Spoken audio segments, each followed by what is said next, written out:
AI কি সত্যি মানুষের চাকরি কেড়ে নেবে? এমনই এক প্রশ্নের মুখোমুখি হলেন ওপেন এআই এর সিইও স্যাম অল্টম্যান। ক্লিও আব্রাহামের হোস্ট করা পডকাস্ট হিউজ ইফ ট্রুতে এই প্রশ্নের উত্তরে তিনি বলেন, জেনজিরা সবচেয়ে ভাগ্যবান, কারণ প্রযুক্তির আমূল পরিবর্তনের এই সময় তাদের জন্য খাপ খাইয়ে নেওয়া সবচেয়ে সহজ। কিছু কাজের ক্ষেত্র পুরোপুরি এআই এর দখলে চলে যাবে, ফলে অনেকেই স্থায়ীভাবে তাদের চাকরি হারাবেন।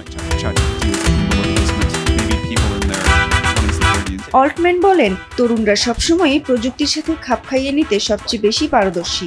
তাই তিনি 22 বছর বয়সী তরুণ নয়, বরং 62 বছর বয়সীদের নিয়ে চিন্তিত, যাদের পুরো বিষয়টি আবার নতুন করে শিখতে হবে। তার মতে, এআই নতুনদের আরো শক্তিশালী করবে, যাতে তারা দ্রুততার সাথে নিজের কল্পনাকে বাস্তবে রূপ দিতে পারে।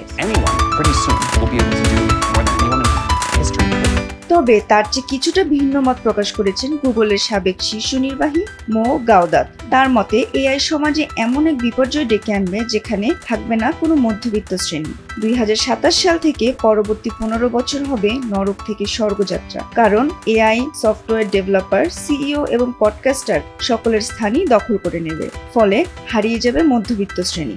গাওদাত আরও বলেন, আর্টিফিশিয়াল জেনারেল ইন্টেলিজেন্স বা এজিআই দক্ষতায় মানুষকেও ছাড়িয়ে যাচ্ছে।